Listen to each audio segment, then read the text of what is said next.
Thursday after Ash Wednesday,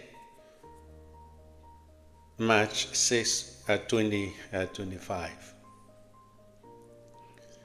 During this Lenten season, many will offer up some things as part of their Lenten observances to help curb one's appetites and desires. Such a discipline helps us develop control over unruly desires and strengthen our spiritual maturity. The readings invite us to choose life and carry our cross in our relationship with God and our call to discipleship. It is still about accepting our blessings and challenges in life. As I reflect on them, one local adage keeps coming to mind. The proverb says, "A hen with young chicks does not go on late-night jolly strides." When that happens, the simple interpretation is that the hen is seen as immature and lacking the experience of nocturnal and maternal protection of her young ones. The hen is expected to be sensible enough to consider her young chick's safety before her jolly moment. In a spiritual sense, it calls for a sacrifice and self-denial, the ability to fast for something that you so desire for the sake of a higher purpose. In this case, her young chick's safety is of more important than the jolly gallivanting of the mother hen. It has to do with the choices we make in life. It is about letting go of selfish desires. It calls for humility, a check on one's ego, and the embracing of a higher purpose. And what does that adage have to teach us in light of the first reading, where Moses said, "I have set before you life and death"? The blessing and the curse. It's about choosing a road that leads to life and good, or evil and death.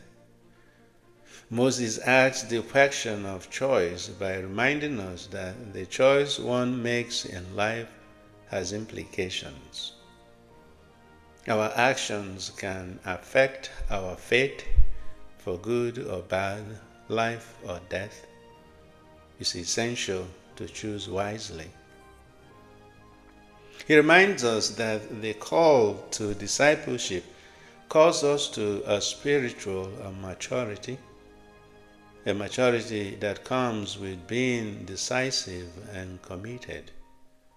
Certain conduct and behaviors are expected from a person at some point, and when they are not forthcoming, they will be viewed as lacking or a sign of immaturity.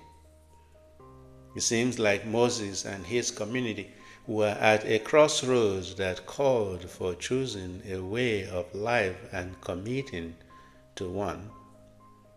As Moses calls for commitment in our fellowships and mindfulness of our desires, Jesus intensifies the call in the gospel by saying that his invitation to discipleship involves readiness and willingness to carry one's cross and renounce oneself.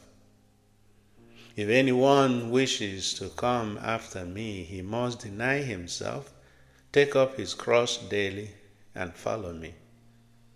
For whoever wishes to save his life will lose it, but whoever loses his life for my sake will save it."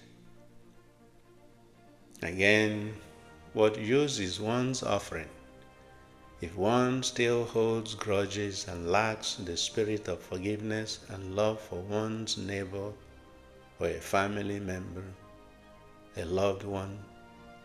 It is worth thinking about, folks.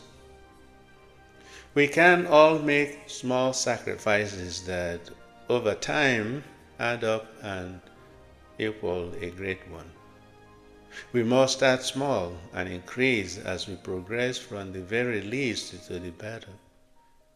Whatever our individual goals are for this Lenten season, any little acts of charity and kindness towards the other will only add to our being humane, rather than diminishing it.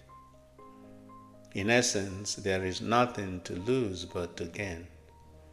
And so far, fasting, almsgiving, and prayer are excellent ways to go as we journey along. Have a beautiful day.